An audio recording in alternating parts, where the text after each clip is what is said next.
Bom, então o tema é esse: comunicação íntima pessoal, atividade de estudo e formação de conceitos.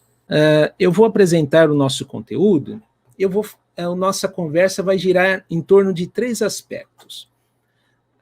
Quero falar um pouquinho sobre a educação escolar de adolescentes e a necessidade de superarmos, né, as concepções hegemônicas em adolescência, as concepções idealistas e biologicistas. Depois eu quero falar um pouquinho especificamente sobre a atividade de comunicação íntima pessoal. E, por último, trazer algumas implicações para a educação escolar, notadamente a partir do assunto da atividade de estudo e a formação e o desenvolvimento do pensamento por conceitos. Então, vamos lá. Bom, antes de iniciarmos, eu quero trazer aqui uma citação do psicólogo russo Rubinstein, porque quando eu sou convidado para falar dentro do contexto da educação, muitas vezes nos perguntam, né, o que um psicólogo vai falar, né? E eu considero o assunto muito importante quando eu começo com uma citação do Rubinstein, que ele vai localizar a psicologia dentro desses contextos. Então, aqui o nosso foco não é psicologizar o processo de ensino, mas é entender qual é a contribuição da psicologia para a educação escolar. Então, eu quero aqui ler uma citação dele, é uma citação um tanto longa, mas acho que vale a pena enquanto nossa introdução. E diz ele assim: não obstante toda a dependência que existe entre o desenvolvimento psicológico da criança e o processo pedagógico, o tema da psicologia continuará sendo a mente da criança sob as leis de seu desenvolvimento. Aqui, o processo pedagógico aparece só como condição deste desenvolvimento.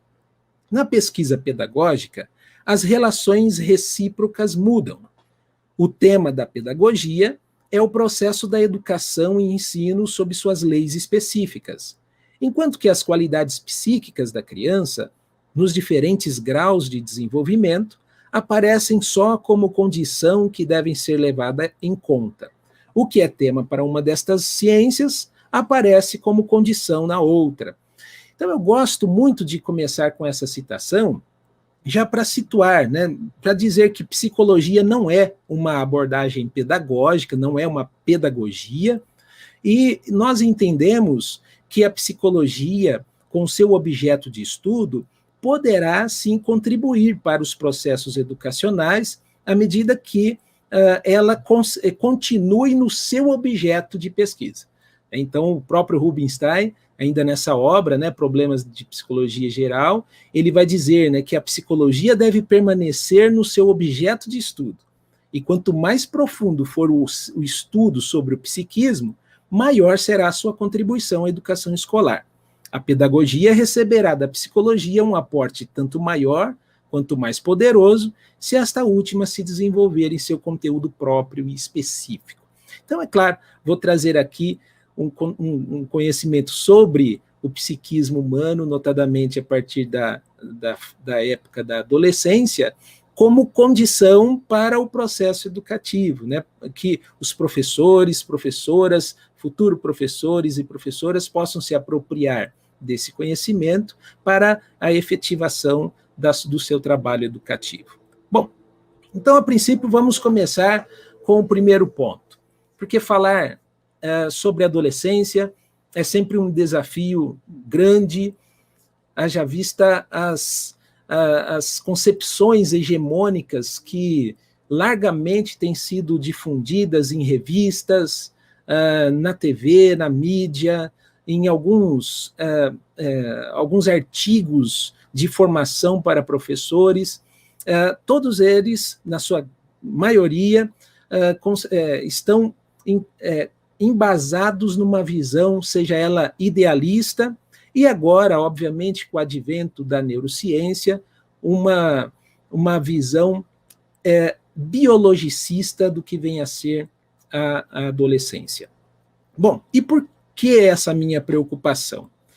Porque a concepção de adolescência, ela vai determinar de forma direta ou indireta, a educação escolar de adolescência.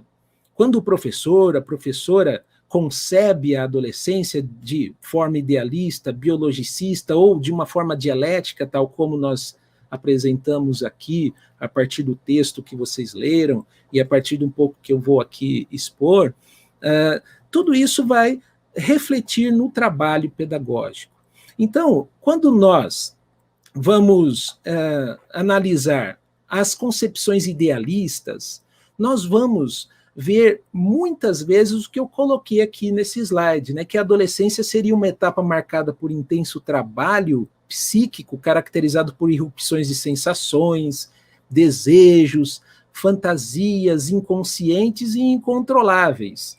Então, uma abordagem bastante conhecida no Brasil é a partir das contribuições de Aberasturi, também do psicanalista Maurício Nobel, e que ele vai trazer uma visão, inclusive, que a adolescência seria uma fase patológica, e que essa fase patológica, e algumas vezes ele chama de semipatológica, seriam alguns sintomas de crises na identidade da adolescência, seria crises existenciais, e que essas patologias seriam normais, seriam síndromes semipatológicas normais. Ou seja, o anormal é não acontecer crise na adolescência a partir dessas visões.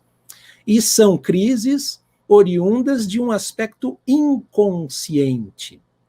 E aí também isso se explica como que a educação escolar poderia atuar.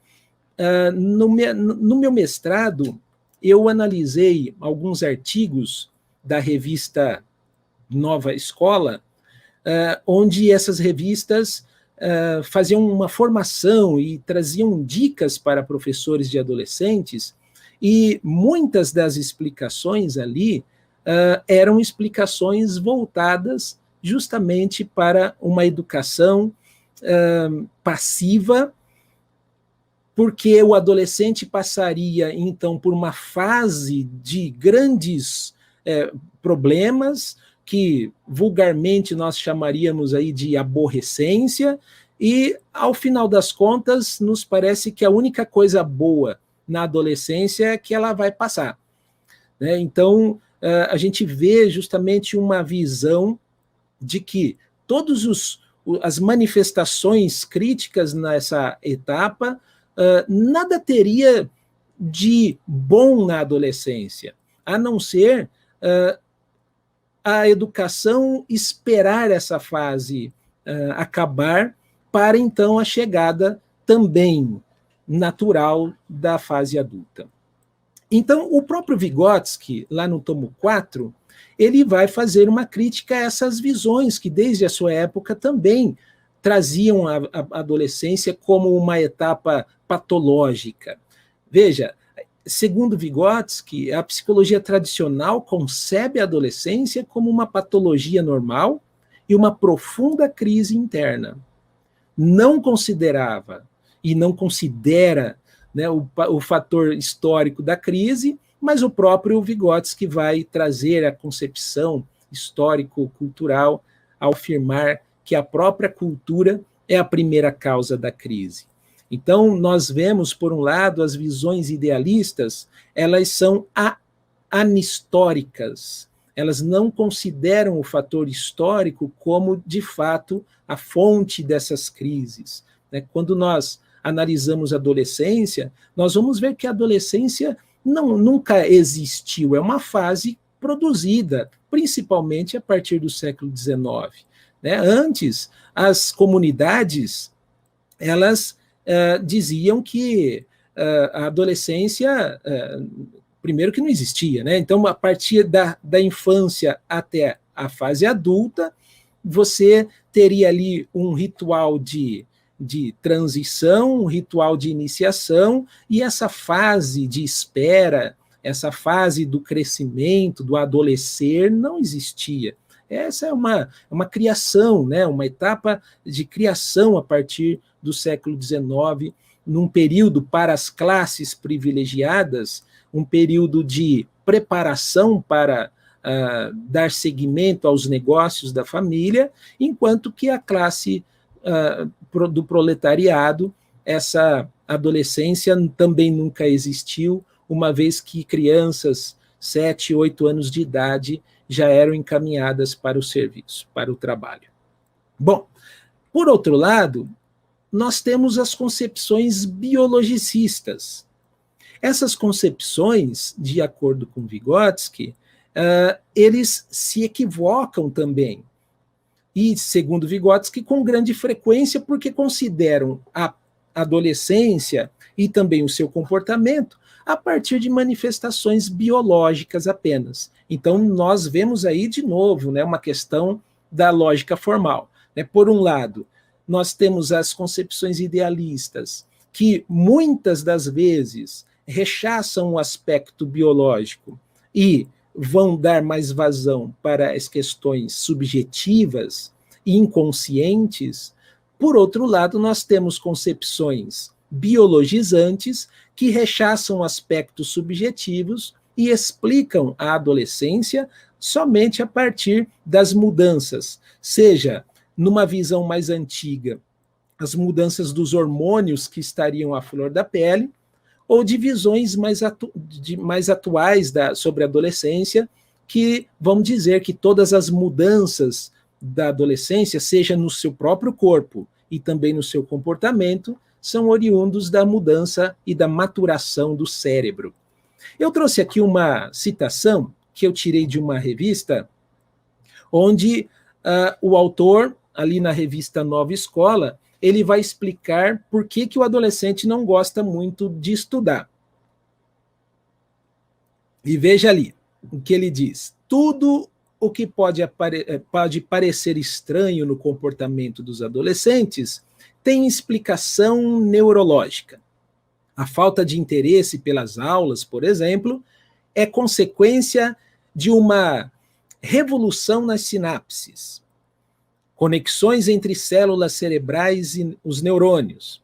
Nessa etapa da vida, uma série de alterações ocorre nas estruturas mentais do córtex pré-frontal, área responsável pelo planejamento de longo prazo e pelo controle das emoções, daí a explicação para as ações intempestivas e, às vezes, irresponsáveis. Ou seja, vem agora uma visão biologicista e vai explicar que, dentre vários comportamentos da adolescência, podem ser explicados, inclusive aquele desinteresse pela educação escolar, podem ser explicados porque há um cérebro agora se desenvolvendo, então a falta de interesse pela aula seria consequência da revolução dessas sinapses. Quando nós criticamos as visões biologicistas, de forma alguma, nós, da psicologia histórico-cultural, rechaçamos os aspectos biológicos. Inclusive, uma psicologia que deixe de lado, que desconsidere os aspectos biológicos, ela estaria muito longe da ciência. Ocorre que, a partir de visões idealistas ou de visões biologicistas, nós vamos ver uma unilateralidade, ao passo que a psicologia histórico-cultural vai trazer uma visão dialética desse processo. Veja, se nós olharmos para a concepção unilateral, seja da adolescência na sua visão idealista ou biologicista, a educação escolar nessas perspectivas, ela deveria ser um processo espontâneo, que teria a missão de simplesmente esperar, acompanhar ou facilitar o caminho natural desse desenvolvimento. Então, todos os problemas apresentados na adolescência estariam já explicados por questões idealistas ou biologicistas e que seriam normais, naturais a um processo de naturalização da adolescência, E esses processos e esses sintomas acabariam desaparecendo espontaneamente com a chegada também natural da fase adulta. Mas quando a gente apresenta, né, uma visão da psicologia histórico-cultural, nós vamos ver que Vygotsky não rechaça os aspectos biológicos, como eu havia aqui dito, mas ele encara esse aspecto biológico, como sendo este condicionado historicamente. Veja nessa citação, no tomo 3, o que Vygotsky vai trazer. Ele vai dizer assim que o desenvolvimento cultural se sobrepõe aos processos de desenvolvimento orgânico do indivíduo, formando um todo. As mudanças que ocorrem, diz ele, constituem um processo único de formação biológico-social da personalidade da criança, na medida em que o desenvolvimento orgânico se produz em um meio cultural. Passa a ser um processo biológico historicamente condicionado. Portanto, a psicologia histórico-cultural ela vai superar essas visões idealista e também organicista, porque encara o processo de desenvolvimento do psiquismo humano a partir de uma visão dialética, não de exclusão desses contrários, mas por incorporação. Incorpora superando a primeira natureza, né, a natureza orgânica, superando a partir do desenvolvimento dessa segunda natureza, que é esse biológico condicionado culturalmente. Portanto, ainda no contexto desse tomo 3, Vygotsky vai falar que é impossível, na ontogênese, separar o social e o biológico. É algo como se fosse uma totalidade indivisível. Sabe, eu costumo dizer aos meus alunos que se eu não entender assim o psiquismo humano, seria como eu separar as moléculas de hidrogênio ou oxigênio da água e estudasse água. Quem estuda o hidrogênio apenas não está estudando água. E quem estuda oxigênio também não está estudando água. A água se dá numa unidade, né, numa totalidade de duas moléculas de hidrogênio e uma de oxigênio. O que eu estou dizendo é que o psiquismo também é assim. Ele é constituído numa totalidade biológico e social. Se eu estudar o psiquismo humano apenas a partir do aspecto biológico, eu estou estudando biologia, não estou estudando psicologia. Se eu estudar o psiquismo somente a partir do aspecto social, eu estou estudando mais sociologia do que psicologia.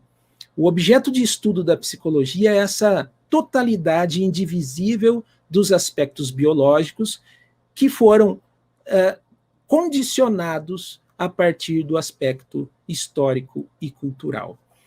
Então, nessa questão, para Vygotsky, o cérebro, à margem do desenvolvimento cultural da personalidade, deixado, né, ao seu próprio arbítrio, ele não chegaria jamais a tal combinação de funcionamento, né, uma complexidade que nós temos. Não foi o cérebro, não é o cérebro que pensa, não é o cérebro que memoriza e que sente, é uma pessoa, é um ser social, mas é um ser social que também é um animal, né, que é biológico. Por isso que aqui eu estou trazendo uma visão de que, ao entender a adolescência a partir da psicologia histórico-cultural, é necessário entendermos que é, sim, um fenômeno biológico condicionado culturalmente.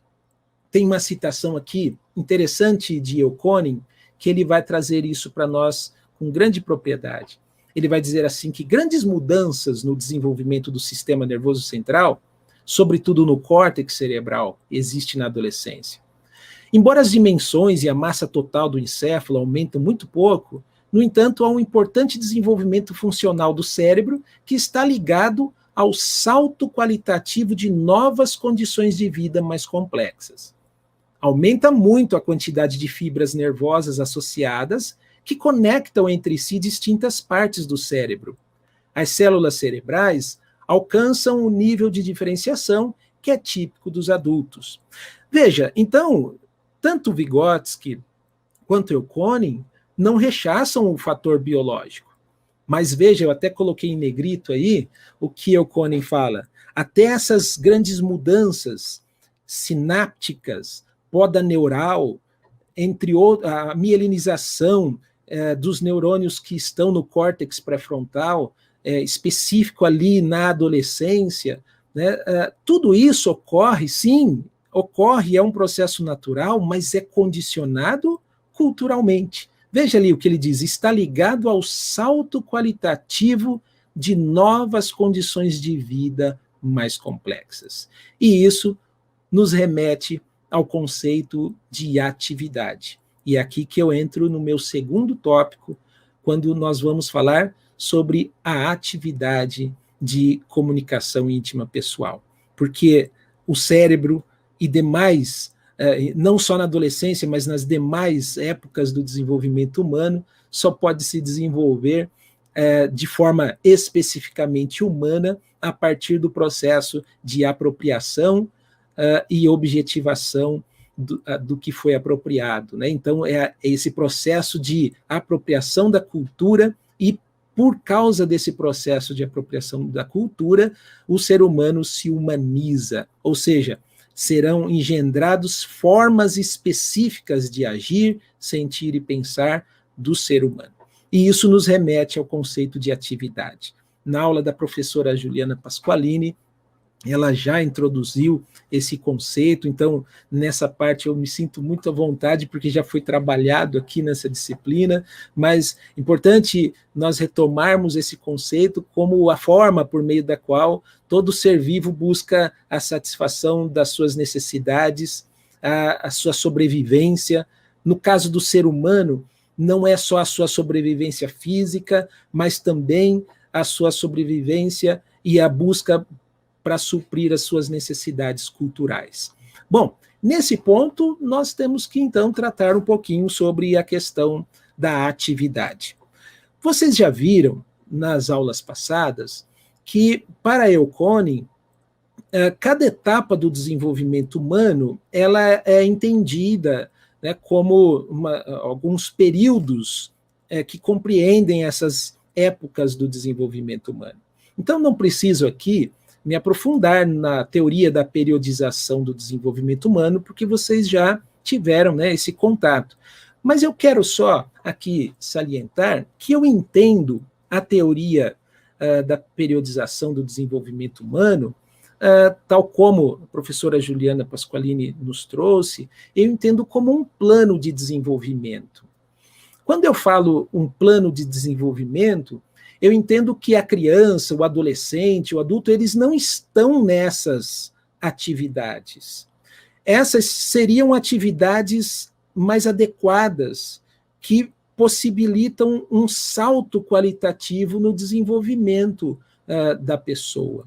Tanto lá na educação, tanto lá na criança, na primeira infância, a partir das atividades de comunicação emocional direta, a atividade manipulatória objetal, a atividade de jogos de papéis, a atividade de estudo. Também na adolescência, nós encontramos dois períodos, né, de atividade de comunicação íntima pessoal e atividade profissional de estudo, mas veja que, por eu entender essa teoria da periodização como um plano de desenvolvimento, eu estou aqui afirmando que é um plano de desenvolvimento cujas atividades guia, atividades principais aqui elencadas, elas apontam para a atividade de trabalho, atividade adulta, né? A professora Lígia também falou algo sobre a questão do trabalho, né, enquanto atividade produtiva,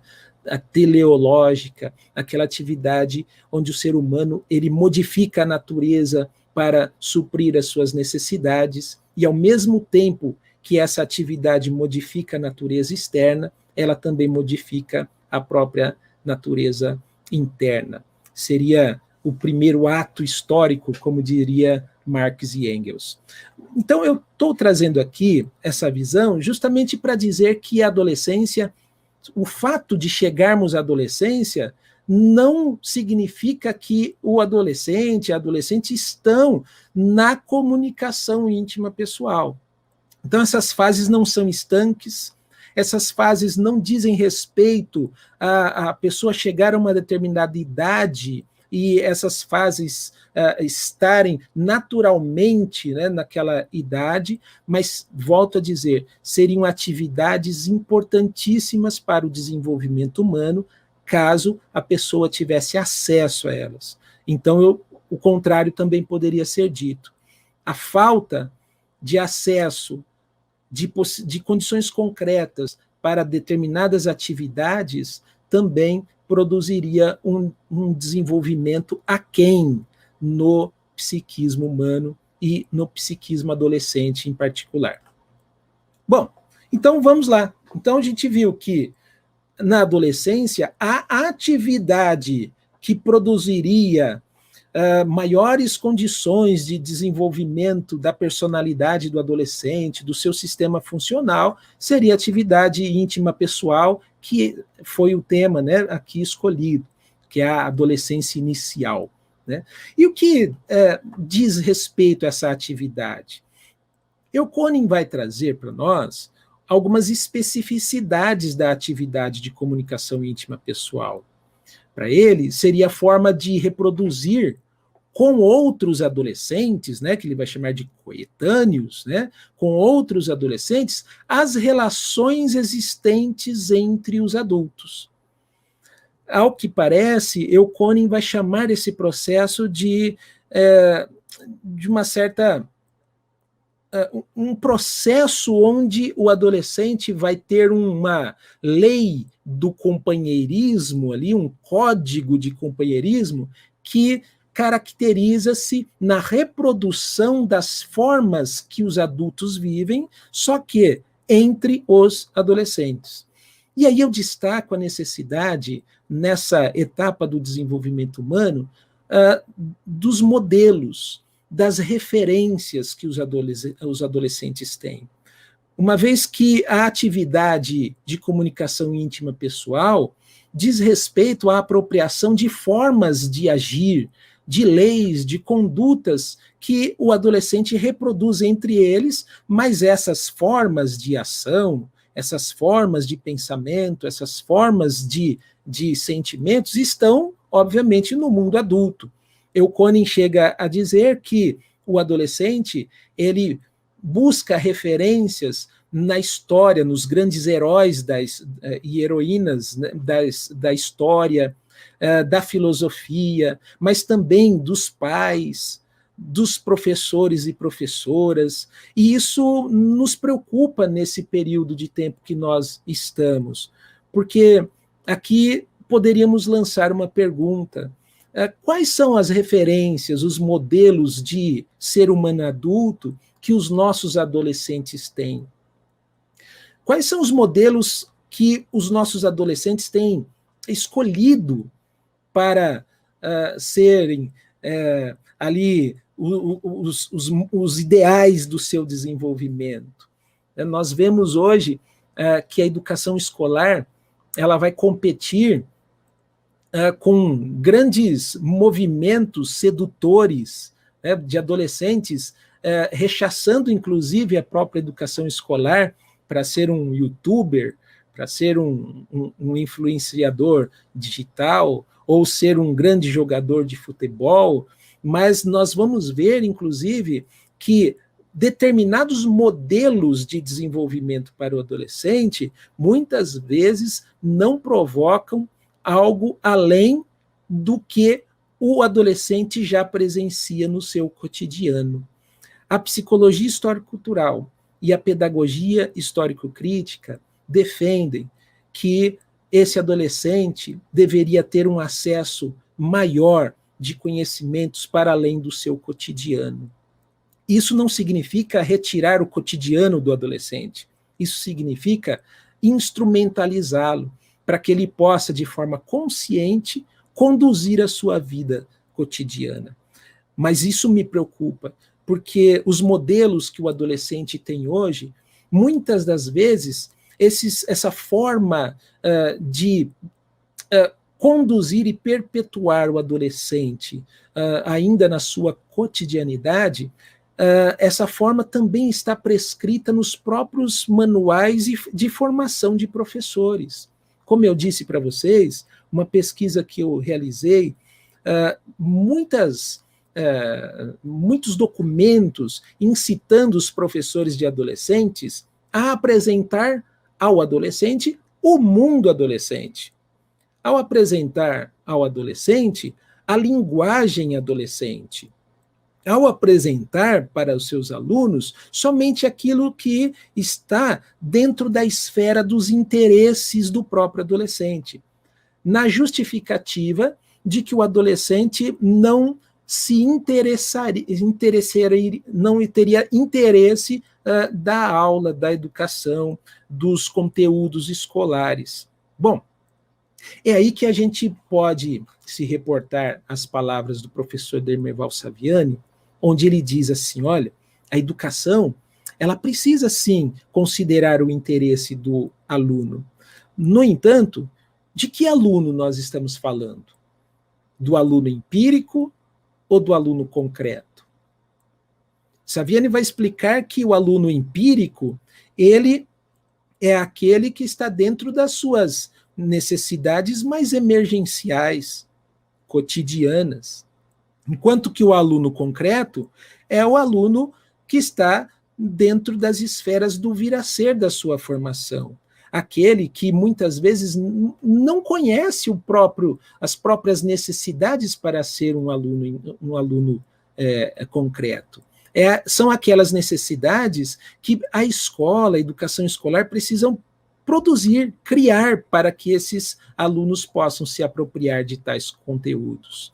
Então, quando Eucônin trata a atividade de comunicação íntima pessoal, principalmente a partir do aspecto e da necessidade do adolescente buscar modelos e referências para o seu desenvolvimento, e isso produziria no adolescente a possibilidade de desenvolvimento da sua autoconsciência, da sua personalidade, isso eu fico muito preocupado à medida que muitos movimentos hoje, dentro da educação escolar, têm defendido uma educação pautada no próprio cotidiano do aluno, no próprio interesse do aluno empírico, e isso pode, de uma certa forma, impedir o desenvolvimento do adolescente nas suas máximas possibilidades. Portanto, nós estamos aqui defendendo que a atividade de comunicação íntima pessoal necessita de um modelo de desenvolvimento humano, um modelo adulto de desenvolvimento humano, para justamente apresentar a esses adolescentes o mundo adulto, o mundo mais desenvolvido. Se é que o adulto também apresenta essas formas mais desenvolvidas de agir, sentir e pensar. Eu digo isso porque na nossa sociedade a adultez é uma fase chata e a velhice é uma fase improdutiva, numa visão neoliberal, numa visão a partir da lógica do capital. E isso tem feito com que muitos adultos também rechassem a própria etapa da adultez, voltando à adolescência, né, como uma fonte de juventude. E dentro da educação escolar não é diferente. Quando até os grandes manuais de formação de professor incitam o professor a não apresentar o mundo adulto ao adolescente, mas, pelo contrário, a falar como o adolescente fala, a trazer o mundo adolescente para o próprio adolescente e, portanto, continuar na sua cotidianidade. Bom, nesse ponto, Eucônin também fala que o trabalho pedagógico, dentro da atividade de comunicação íntima pessoal, deveria ser focado no grupo. Mas é importante a gente entender que esse grupo que Eucônin fala não significa uma educação focada no grupo, sem as mediações mais desenvolvidas do ser humano que vão mediar essas relações entre os adolescentes. Por isso, eu coloco aqui que o trabalho pedagógico com um grupo de adolescentes justifica-se pela possibilidade de desenvolvimento de relações que constituam em germes de uma sociabilidade que seja o oposto do individualismo egoísta, imediatista e competitivo que é fomentado na visão neoliberal de mundo, né? Portanto, quando eu falo da importância da educação escolar ser dirigida ao grupo, eu estou aqui defendendo o desenvolvimento de tal sociabilidade, e não uma adoção de formas de ensinar que voltem para o coletivo, tampouco um trabalho educativo que se deixa dirigir pela subjetividade do adolescente, que essa é um dos grandes equívocos, né?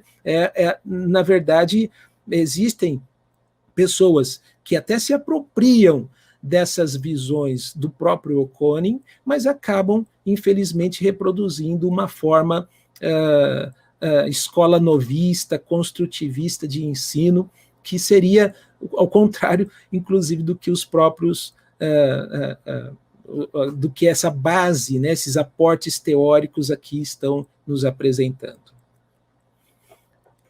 Bom, um outro ponto importante aqui que eu quero destacar, e que de certa forma eu já falei aqui, é que a atividade de comunicação íntima pessoal, ela não é natural, não é uma fase específica, então nós temos que afirmar que o adolescente não está na atividade de comunicação íntima pessoal, então não se trata de uma manifestação natural dessa atividade pelo simples fato do indivíduo chegar à adolescência. E essa seria então, como eu falei já, uma atividade que produziria um desenvolvimento maior, né? Então, é uma atividade que tem um papel mais decisivo que outras no desenvolvimento psíquico no período da adolescência inicial, e são as relações sociais entre os adultos que vão engendrar, de fato, a necessidade de tal atividade no adolescente. Então, volta aí a questão da importância do modelo adulto, do modelo mais desenvolvido para aqueles que estão no processo de desenvolvimento. Aqui a gente poderia até lembrar, né, do método inverso de Vygotsky, né? Então, é o adulto quem deveria apresentar ao adolescente novas possibilidades do seu vir a ser, o vir a ser da sua formação, e não o adulto se igualar na cotidianidade do próprio adolescente. A educação escolar, dessa forma, nada poderia contribuir, ou poderia contribuir de uma forma ínfima, muito pequena, para o desenvolvimento adolescente. Outro ponto que eu quero destacar aqui é que a atividade de comunicação íntima pessoal, de acordo com o Davidov, ela não deveria ser analisada de forma isolada, porque é um tipo de atividade que ocorre a partir do que ele chamaria de tipos coletivos de atividade. Esportes, uma comunidade, a escola. Então, dessa forma, é entender que a atividade de comunicação íntima pessoal, ela é engendrada nesses tipos coletivos de atividade. E a escola seria um desses tipos coletivos de atividade, que a partir da atividade de estudo possibilitaria, mas não garantiria, o desenvolvimento psicológico do adolescente. E, portanto, eu entro agora no terceiro aspecto, né? A partir disso, né, se eu entendo que a atividade de comunicação íntima pessoal ela necessita de tipos coletivos de atividade, entramos então no nosso terceiro e último tópico, que é a educação escolar, né? É um dos tipos de coletivos de atividade que poderão desenvolver o psiquismo do adolescente. Então, eu quero aqui, nesse último tópico, falar sobre a atividade de estudo e o desenvolvimento do pensamento por conceitos. Bom, e aí eu parto de duas citações do Vygotsky para falar um pouquinho sobre a contribuição da educação escolar para o desenvolvimento do adolescente. No tomo 2, Vygotsky vai afirmar que o ensino é fonte do desenvolvimento do pensamento por conceitos. E no tomo 4, ele vai dizer que as diversas esferas do conhecimento poderão ser assimiladas de maneira aprofundada somente a partir do pensamento por conceitos. Então há uma dialeticidade entre a atividade de estudo e o desenvolvimento da nova forma, né, de pensamento, que é o pensamento por conceitos, que há uma possibilidade desse desenvolvimento na adolescência. O pensamento por conceitos vocês já estudaram na aula passada com a professora Lígia, mas aqui eu quero trazer a conversa sobre essa dialeticidade, a importância da educação escolar para o desenvolvimento dessa nova forma de generalização que pode ser engendrada na adolescência. Aqui também é muito importante nós entendermos que não é qualquer tipo de conteúdo que vai produzir ou que vai engendrar o pensamento por conceitos no adolescente. Por isso aqui eu estou falando da educação escolar, né, cuja especificidade é a transmissão, né, do conhecimento para além do senso comum, né, tal como o professor Dermeval Saviani diz, para além do conhecimento doxa, do conhecimento sofia, é um tipo de conhecimento episteme, né, ou, tal como o professor Newton Duarte, a partir dos aportes teóricos da Agnes Heller, vai dizer as objetivações genéricas para si, como a ciência, a arte e a filosofia. E por que eu estou trazendo essas duas citações? Porque a crítica que Vygotsky faz à psicologia tradicional sobre a adolescência diz respeito à não compreensão da dialeticidade forma e conteúdo. As psicologias da época de Vygotsky e, infelizmente, muitas abordagens hoje em dia ainda entendem que entre a forma de pensar de uma criança de 3 anos de idade e a forma de pensar de um adolescente, nada mudaria, a não ser o conteúdo. Então, essas psicologias afirmavam que seria uma mesma forma de pensar e que o que mudaria seria o conteúdo. Então, a forma seria biológica e o conteúdo seria cultural.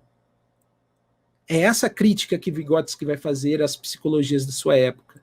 Segundo ele, essas psicologias analisam o psiquismo humano como um recipiente que você vai só enchendo com água, mas essa água, esse conteúdo não mudaria a forma do recipiente. E aí Vygotsky propõe uma visão dialética desse processo. Ele vai afirmar que o conteúdo muda a forma. E essa forma, alterada pelo conteúdo, se torna condição para a apropriação de novos conteúdos. E ele vai dizer, não podemos esperar novas formas de pensamento sem novos e mais complexos conteúdos. Então, ao mesmo tempo que o ser humano se apropria de conteúdo, há também a transformação da forma de pensar.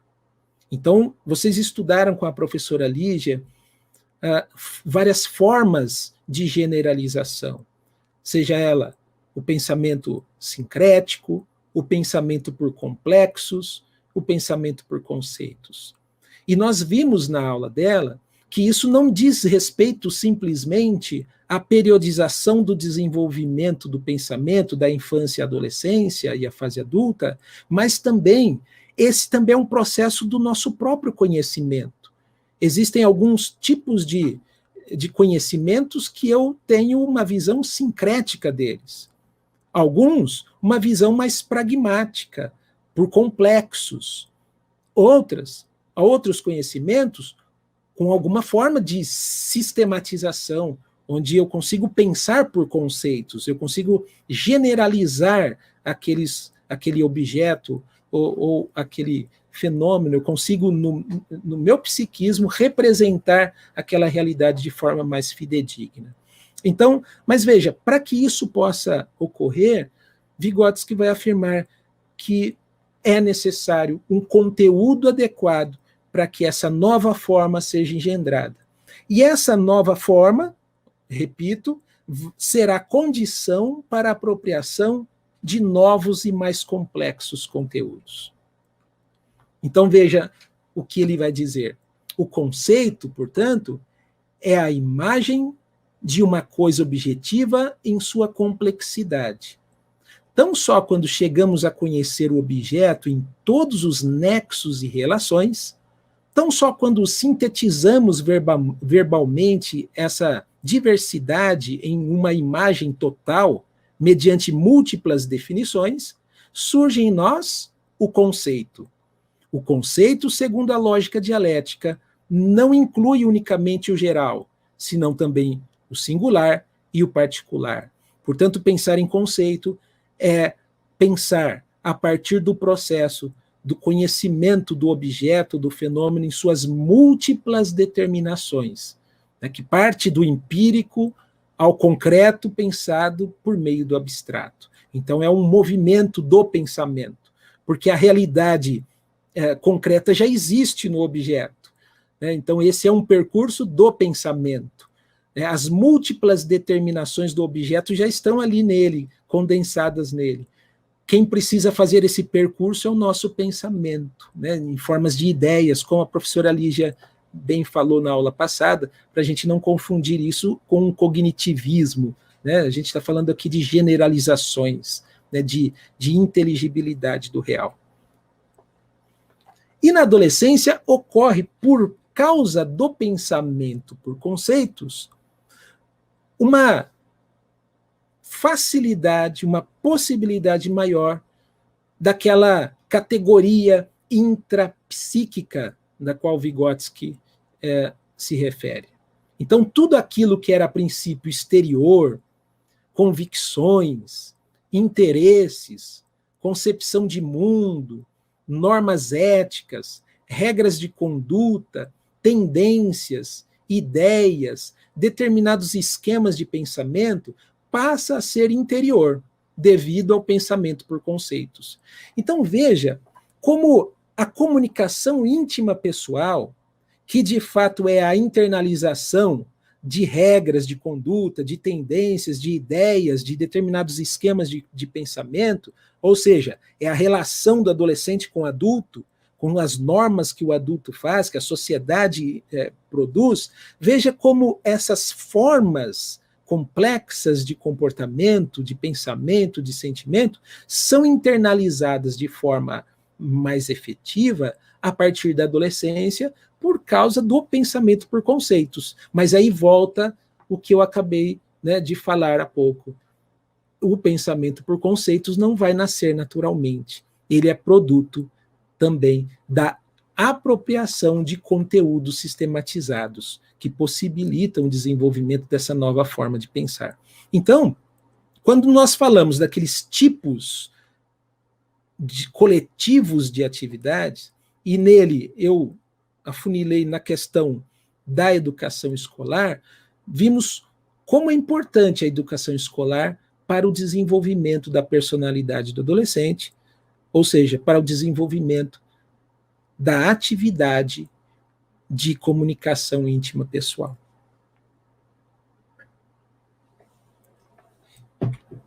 E por que na adolescência? Bom, precisamos também colocar esse objeto em movimento. É um processo. A adolescência tem história. Estudar a adolescência sempre nos remete ao entendimento de que ela faz parte de um processo. A gente não pode isolar a adolescência. Né? O próprio Vygotsky vai dizer que o processo de formação dos conceitos começa desde que surgem as primeiras palavras da criança. Então, isso a gente já viu com a professora Lígia, né, com o pensamento sincrético, pensamento por complexos, pensamento por conceitos.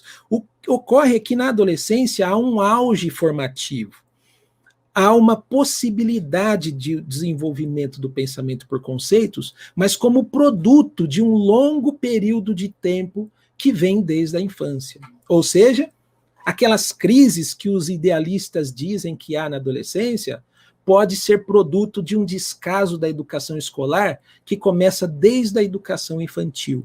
E hoje a gente vê os frutos disso na própria adolescência.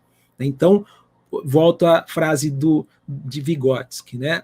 A própria causa da crise é o processo histórico. Então, para a gente não também anular o processo e isolar a adolescência das etapas precedentes, né, do desenvolvimento humano.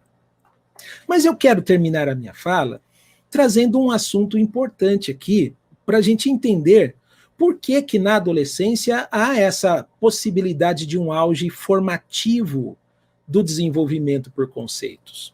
Isso também vai nos ajudar a pensar no próprio processo e na própria lei psíquica que vai produzir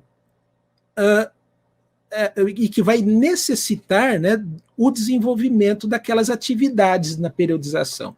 Então veja o que o Vygotsky fala no tomo 4. Em cada idade encontramos sempre uma nova formação central, como uma espécie de guia para todo o processo do desenvolvimento, que caracteriza a reorganização de toda a personalidade da criança sobre uma nova base. Então agora eu quero trazer aqui uma visão para vocês, não só das atividades guia, que a gente já estudou nas aulas precedentes, mas Vygotsky fala de funções guia.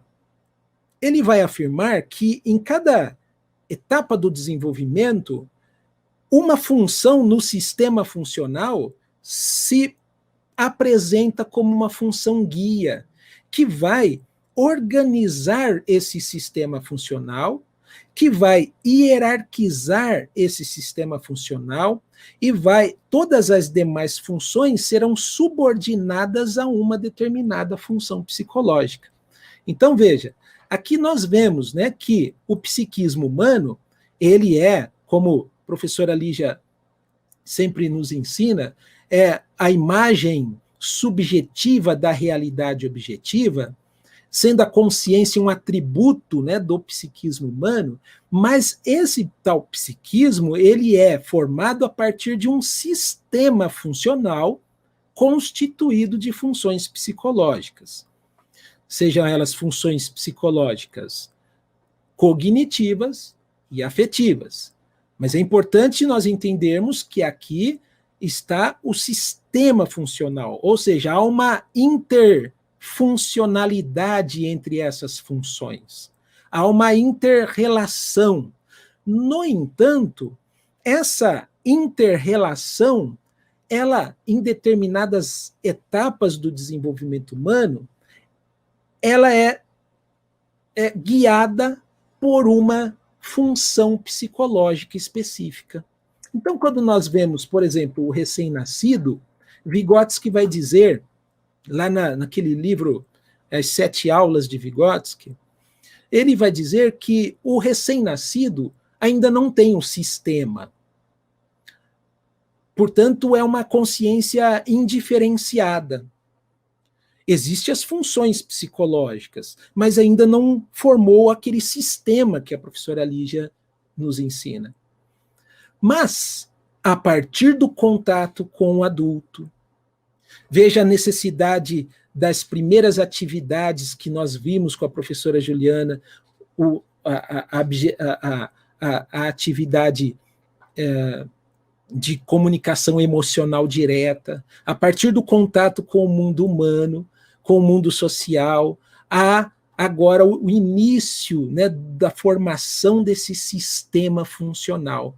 E aí, de acordo com Vygotsky, na primeira infância, nesse sistema funcional se desponta como função guia, função reitora do sistema funcional, a percepção, junto com a percepção, a sensação e a emoção. Algo também já dito na aula da professora Lígia, né, que aqui é aquele sistema funcional regido pelo perceptual, sensorial, por questões de captação de partes isoladas do todo, e também da emoção. Né? Então surge pela primeira vez um sistema. E o que é esse sistema? De novo, né? Essas relações interfuncionais na consciência. E a diferenciação da percepção, junto com sensação e emoção, que vão, inclusive, guiar as demais funções. Então, todas as funções serão subordinadas pela percepção, sensação, emoção. E não só por elas, mas até as relações entre as demais funções, entre memória, pensamento, entre percepção, todas essas relações do sistema funcional e entre as funções serão regidas pelo aspecto sensório-perceptual. Daí que podemos entender, portanto, aquelas subfases do pensamento sincrético com vistas, né, ao pensamento por complexos. Que aí, na infância, nós vamos ver um novo, né, que para Vygotsky, o desenvolvimento sempre é caracterizado pela formação do novo. Aqui surge um novo sistema. Enquanto do recém-nascido à primeira infância, o novo seria a constituição de um sistema, agora, com a passagem da primeira infância para a infância, aqui surge um novo sistema. Então, a memória, agora enquanto função guia, vai tomando, né, a frente a partir da percepção. Veja que não é porque chegou na infância, agora é a memória que vai ser a função reitora. Não, Vygotsky vai dizer que uma surge a partir da outra. Né? Então, a percepção é diz ele, uma função concorrente e muito forte, e a memória vai tomando lugar de função dominante a partir da percepção. Daí, as atividades importantíssimas de manipulação objetal, da atividade de jogos de papéis. E agora nós entramos, inclusive, naquelas várias subdivisões ou constituição do processo do pensamento por complexos que a professora Lígia nos apresentou. E o que é o ponto fulcral do sistema funcional na infância? É a memória como função dominante. Quando nós falamos de pensamento por complexos, nós vamos entender que é um pensamento, são generalizações que são constituídas a partir do experienciado da pessoa. E aí que nós vamos ver em Vygotsky que quando nós estamos falando de pensamento por complexos, estamos falando de um tipo de sistema funcional que é regido pela memória. Tanto é que lá no tomo 4, Vygotsky vai dizer assim, quando a criança pensa, ela memoriza. Por quê? Porque a memória é que é a função guia do próprio sistema funcional. No entanto, há uma possibilidade do ser humano desenvolver esse sistema funcional agora numa nova constituição mais complexa, que é o pensamento e a linguagem, né, que é a formação de conceitos. Então veja lá no tomo 4, Vygotsky diz assim, no processo de desenvolvimento, todas as funções constituem um complexo sistema hierárquico onde a função central ou orientadora é o desenvolvimento do pensamento, a função de formação de conceitos. Todas as restantes funções se unem a essa função nova, se intelectualizam, né? Há uma síntese complexa. Se organizam sobre a base do pensamento por conceitos. Agora a gente consegue, pelo menos eu consigo perceber essa citação do tomo 4, o que Vygotsky está falando dessa possibilidade do desenvolvimento de um sistema funcional guiado por pensamento por conceitos, né? É o novo que ocorre na adolescência. É o novo que pode ocorrer na adolescência por meio da atividade de estudo. E aqui há o que ele chama de intelectualização das funções.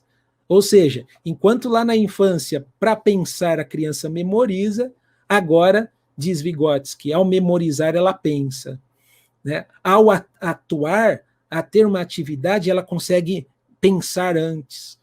Ele vai dizer, inclusive, da possibilidade do desenvolvimento da imaginação nas suas formas mais desenvolvidas. Ou seja, a imaginação como projeto, como planejamento. Não à toa, lá na teoria da periodização do desenvolvimento humano, Eucônin vai dizer, olha, que a partir da atividade de comunicação íntima pessoal, agora há a possibilidade do adolescente pensar o futuro, né, planejar o futuro. E aí há a atividade de estudo profissional, né, para o estudo, que não é o nosso assunto de hoje, mas veja como que isso já vai, né, se amarrando dentro desse processo de desenvolvimento. Portanto, a novidade no desenvolvimento de todas as funções psíquicas nessa idade, adolescência, é a vontade dirigida a um fim que domina o afeto, o domínio da própria conduta, de si mesmo, a capacidade de planejar a própria conduta, a alcançar o que foi planejado.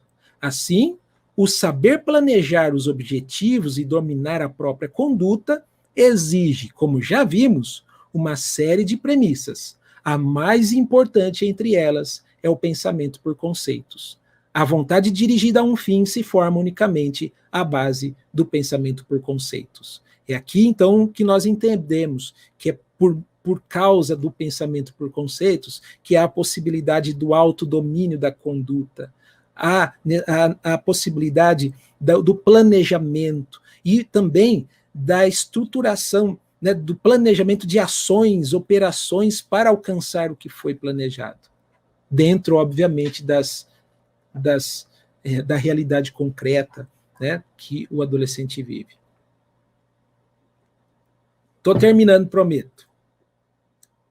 Vygotsky, então, vai afirmar essa questão importantíssima para entendermos o desenvolvimento do adolescente, que é compreender a partir da dialeticidade da forma e do conteúdo. Então, a forma para a psicologia tradicional é biológica e o conteúdo social. A psicologia histórico-cultural vai trazer um movimento dialético, onde o conteúdo modifica a forma, e essa forma torna-se agora condição para a apropriação de novos e mais complexos conteúdos. Portanto, não esperemos novas formas de pensamento, de ações, de atividade, se não houver a apropriação de novos conteúdos. Daí que esses conteúdos, eles devem superar a cotidianidade, também numa visão dialética, né, que existe entre conceitos cotidianos e científicos, mas é importante aqui salientarmos uma frase da professora Lígia, que ela vai dizer que os conceitos cotidianos e de senso comum não incidem sobre o desenvolvimento psíquico da mesma maneira que os conceitos científicos. Portanto, eis aí a defesa da psicologia histórico-cultural e da pedagogia histórico-crítica, da transmissão e a apropriação dos conteúdos para além da cotidianidade, dos conteúdos clássicos, dos conteúdos sistematizados. Bom, e aqui eu volto na citação, né, do Vygotsky para trazer esse papel da educação escolar. Portanto, o pensamento por conceitos que nós estudamos com a professora Lígia, ele vai ser engendrado a partir da educação escolar. Esse conteúdo sistematizado, então não é qualquer tipo de educação, não é qualquer tipo de conteúdo, ele pode produzir no adolescente o desenvolvimento do pensamento para além do pensamento por complexos, né, para além de generalizações que representam a superficialidade do fenômeno ou dos objetos, né, condicionando, inclusive, o próprio cérebro, né, na questão da abstração, na questão de representações para além da aparência do fenômeno. E é isso, gente, que eu trouxe a partir dos textos disponibilizados. Eu acho que dá para a gente aprofundar alguma coisa a partir de perguntas, né, que vocês, porventura, possam ter. Mas o que nós falamos, né? Falamos sobre a necessidade, dentro da psicologia histórico-cultural e da pedagogia histórico-crítica, no que diz respeito à educação escolar de adolescentes, a necessidade de superarmos concepções idealistas e biologicistas sobre a adolescência, uma vez que nós entendemos que o psiquismo humano se desenvolve a partir dessa dialeticidade do aspecto biológico e cultural, numa frase, né, do biológico condicionado historicamente. E esse condicionado historicamente se dá por meio da atividade social. E é por isso que, no segundo ponto, nós falamos um pouco sobre a atividade de comunicação íntima pessoal, que diz respeito ao adolescente produzir entre eles, reproduzir entre eles, as formas de conduta, ideias e normas de sociabilidade que estão presentes no mundo adulto. Daí também entendermos que essa comunicação íntima pessoal ocorre em tipos coletivos de atividade. Foi aí que eu coloquei um desses tipos, a educação escolar. E ela, a educação escolar, tem como função a transmissão dos conteúdos sistematizados que possibilitarão o desenvolvimento do pensamento por conceitos. E a partir do pensamento por conceitos, o adolescente poderá, de forma efetiva, se apropriar dessas formas de agir, sentir e pensar para além dos limites da vida cotidiana. Quero agradecer mais uma vez pelo convite.